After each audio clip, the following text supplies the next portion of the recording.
Hi, I'm James Shillinglaw, and I'm here aboard the brand new Explora 1, the first ship from Explora Journeys. And we've been eagerly awaiting this vessel, and now it's here. We're on the very first cruise. And yes, I'm here with Jason Gelano, who's the head of product and guest experience for Explora Journeys. And of course, the experience is all what it's about. In fact, they don't even call themselves a cruise, they call themselves a lifestyle experience.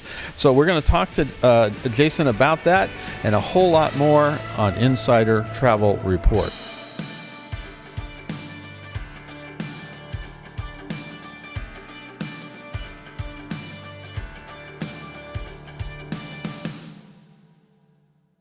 Now, Jason, first of all, great to see you. It's great to be aboard. I mean, boy, we've all been waiting for this for a while, right? You and us both. It's been long anticipated. We were so excited when we finally got to see our first group of guests embark in Copenhagen. It's been a journey that has been exciting to be able to develop and build it out. But of course, with everything you do, you want to debut it. And now we're finally here on board. It's real. It's tangible. You can touch it. You can feel it. People love it. I think this is a problem. It's a beautiful, physically, it's an absolutely beautiful ship. I mean, the experience in part is your surroundings, and you can see we're actually here in the lobby bar, which is a beautiful kind of atrium. But there's so many gorgeous parts to this ship, right? She's really elegant. Really, it's got that European flair, not over the top, but really elegant. And as you walk around, you don't feel like you're on a ship, which was the whole purpose. You feel like you're in a European hotel. Well, that's what I want to talk to you about, because you sort of purposely not used the word cruise, a dirty word here, I think, when you describe the experience on board Explora 1. Why did you do that? We were looking for our guests of the future.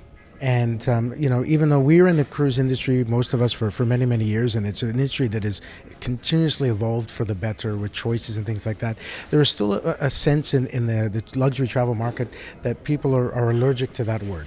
And they're allergic to the word luxury, too. And that as well. That's true. That's very true. Right, yeah. But, we were looking for our future guests, the discerning travelers, people that are going to be loyal to us, that have a wonderful selection of land-based and options for luxury travel. But we wanted to say to them, listen, we are different. Yes, we move between ports. We have a bow, we have a stern, but inside we are truly a hotel, and we've developed it. I was going to ask you, so do you really use the word boutique hotel here? Because you feel like, a very nice boutique hotel, believe me, you're a luxury boutique hotel, and with maybe far more facilities than many luxury boutique hotels, right? That's correct. That's correct. And we took inspiration from a lot of wonderful, well-known luxury properties around the world, particularly those that our family have visited and frequented and talked to us about. So when you look at the decor, the signage, elements of what we've included, you see that if you've been to some of these hotels in London, in Dubai, and in Paris and Milan, you go, wait a sec, I've seen that before. So we took inspiration from a lot of those wonderful properties. The lobby, elegant. This looks like you're walking into a wonderful hotel lobby with a great bar with lots of whiskeys on the back. So that so I think you really have that feeling of it. Now, when you first boarded the ship, I know you've been going back and forth looking at it, but when you saw it finished, and was there anything that surprised you that you were like, wow, this is not what I expected, and it's better? Two things: space. Because you can't, from renderings and from a general arrangement, you can't really sense the space. But when you're in it, how much space we have. It's so spacious. The other thing, the natural colors and lights. You don't know how it's going to respond with the windows and the portals, and it truly has shown to be a very bright and airy and light ship.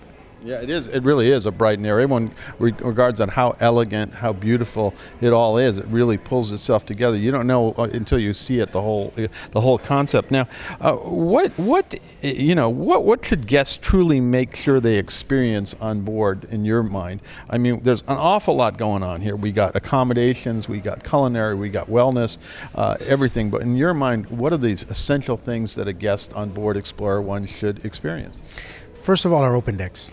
We have so much open deck space, and we talk about that ocean state of mind to connect yourself with the ocean.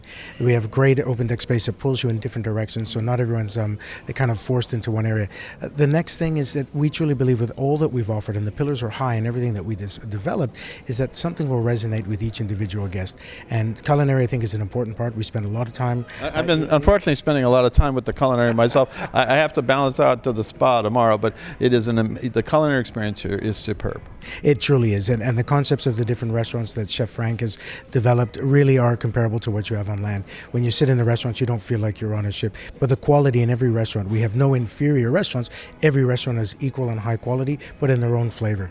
Well, I was thinking, I finally got to Fil Rouge, which is, yeah, it's a main restaurant for you. It is any other place, it would be a extra charge restaurant. It has such an incredible menu, and I was shocked. And then, of course, I had to go back for breakfast this morning. So where they had, as I was telling the chef Frank, I said, you made my day. You had a pain au chocolat, chocolate croissant, that was just the right consistency. I said, if it falls apart on my shirt, that's the right consistency. It just crumbles with you, and then you crunch into it.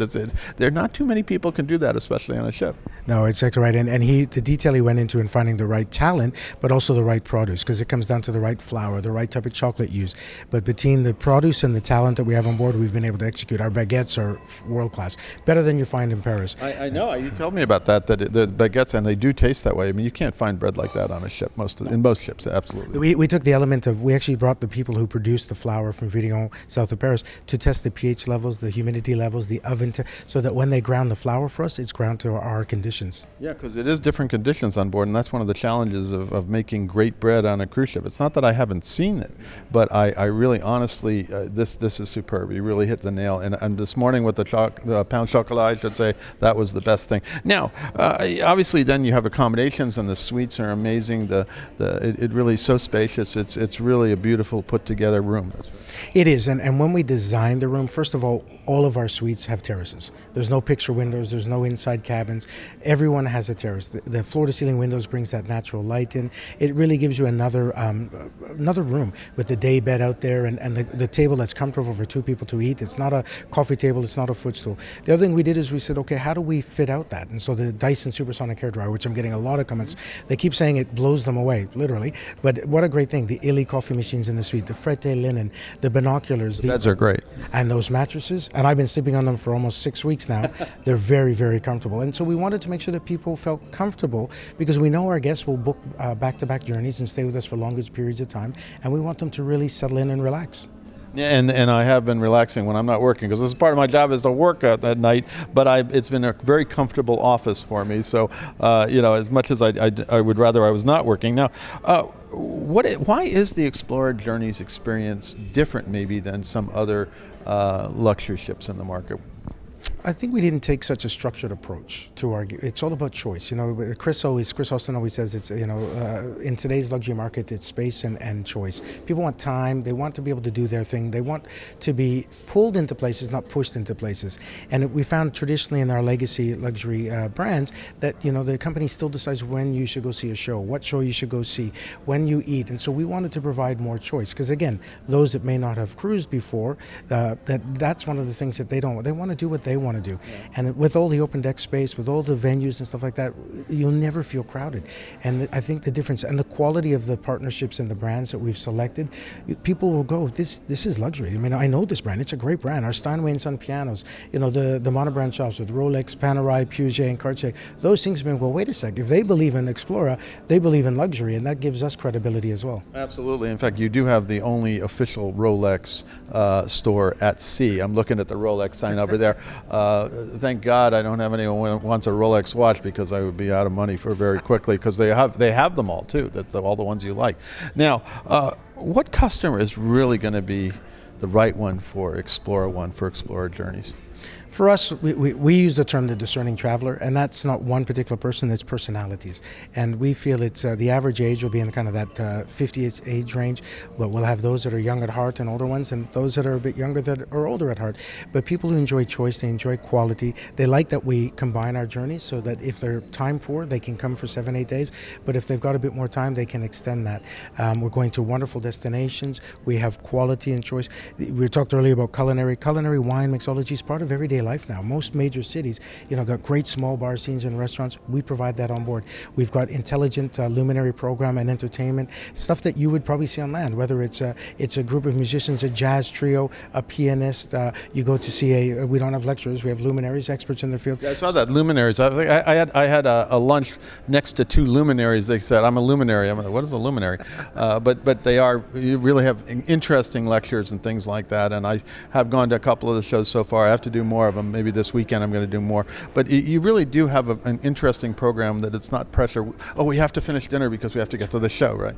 Our restaurant team were so happy when I said people can actually finish the dessert and coffee, because we don't do a show. What we do is join us from. And so we'll do an evening-long experience. So join us from 8:30 p.m. where Steinway and Sons present, an evening by candlelight. And if you leave dinner at 10, it's still going on. And if you come in at 10:30, it's still going on. And so this gives people that choice that they don't feel rushed and they're not missing out on anything. And then last night I was at this Le Jazz show, and it was a nightclub. There was people. First I was like, oh, they're not being quiet, but this is a nightclub. They're at a bar, they're talking and like that, and they're playing wonderful jazz music in front of us. It was really a different kind of experience. That's correct. It's more of a cabaret style in that we have lounges, not theaters. So you can come and sit in the back and have a conversation and a cocktail, or you can sit in front and watch it, and both people will be satisfied. Absolutely. So you sort of don't, come on, we have to get to the show. This is no, it doesn't work that way here.